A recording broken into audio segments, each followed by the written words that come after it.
Assalamualaikum warahmatullahi wabarakatuh. Pada kesempatan kali ini, saya Nila Maulida akan membahas salah satu ayat Al-Quran yang berkaitan dengan sains atau ilmu pengetahuan dan teknologi. Jadi pada kali ini saya akan membahas surah An-Nur ayat 43, di mana surat ini membahas tentang proses terjadinya hujan. Bismillahirrahmanirrahim.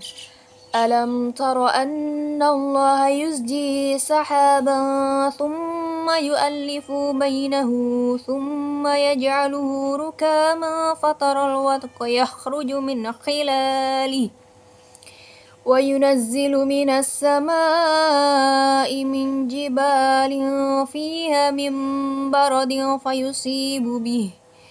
فيصيب به من يشاء ويصرفه عمن يشاء يكاد سنا برقه يذهب بالأبصار صدق الله العظيم.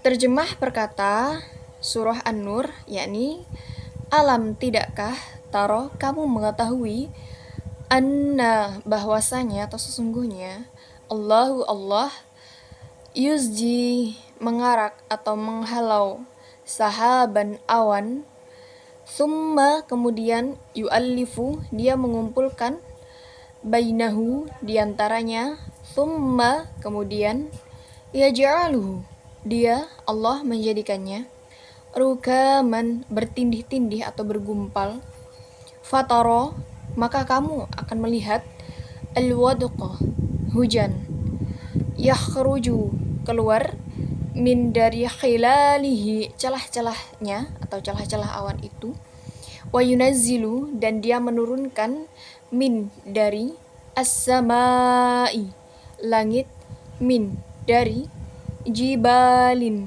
gunung-gunung, fiha di dalamnya, min dari, baradin salju atau gumpalan es, fayusibu lalu dia tampakkan, bihi dengannya, man orang atau siapa, yasha dia kehendaki, wa yasrifuhu dan dia menghindarkannya, an dari, man siapa, yasha yang dia kehendaki, yakadu hampir-hampir, mana cahaya, baraqihi kilatan awan itu, yadhabu menghilangkan atau membuatnya pergi, bil absor dengan penglihatannya.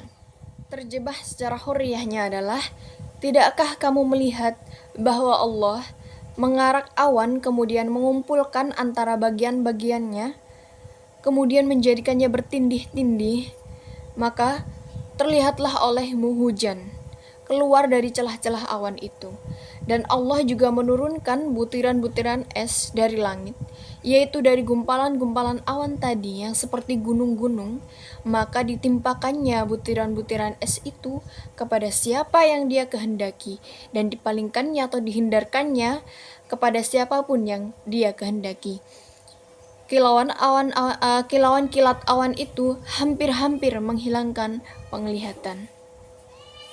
Kemudian tafsir dari As-Sa'di atau Syekh Abdurrahman bin Nasir As-Sa'di, pakar tafsir abad 14 Hijriah.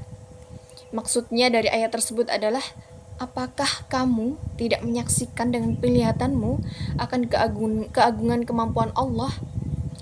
Bagaimana dia mengarak, jadi awan itu diarak, digiring dalam bentuk potongan yang terpisah-pisah, bagian yang terpisah-pisah, kemudian dijadikan bertindih-tindih atau bergumpal. Kemudian Allah menjadikan awan itu bertumpuk-tumpuk seperti gunung, maka terlihatlah olehmu hujan, yaitu gerimis, air dan hujan yang muncul dari celah-celah awan tersebut dalam bentuk rintikan-rintikan yang terpisah agar dapat digunakan tanpa adanya unsur bahaya. Parit-parit menjadi penuh, sungai-sungai mengalir deras, lembah-lembah mengalirkan air, tanah-tanah ditumbuhi tumbuhan yang indah. Namun terkadang Allah juga menurunkan dari awan itu salju atau gumpalan es yang merusak objek yang ditimpanya. Maka ditimpakannya butiran-butiran es itu kepada siapa yang dia kehendaki, dan dipalingkannya atau dihindarkannya dari siapa yang dia kehendaki. Maksudnya sesuai dengan ketetapan takdirnya dan hikmah-hikmahnya yang terpuji. Kilauan-kilauan kilat itu hampir-hampir, maksudnya hampir saja kilatan cahaya awan karena dahsyatnya menghilangkan penglihatan manusia. Bukanlah zat yang mengadakan dan mengaraknya untuk para hambanya yang membutuhkan dan menurunkannya dengan cara yang menyebabkan mudah dimanfaatkannya tanpa mendatangkan bahaya, adalah zat maha sempurna kekuasaannya, terlaksana setiap kehendak dan luas rahmatnya.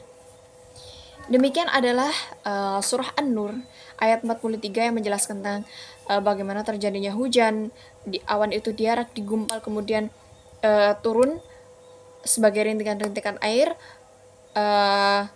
yang Allah berkehendak itu akan menjadi manfaat atau bahaya bagi manusia. Sekian surah An-Nur yang mengandung sains dan teknologi beserta terjemah dan tafsirnya.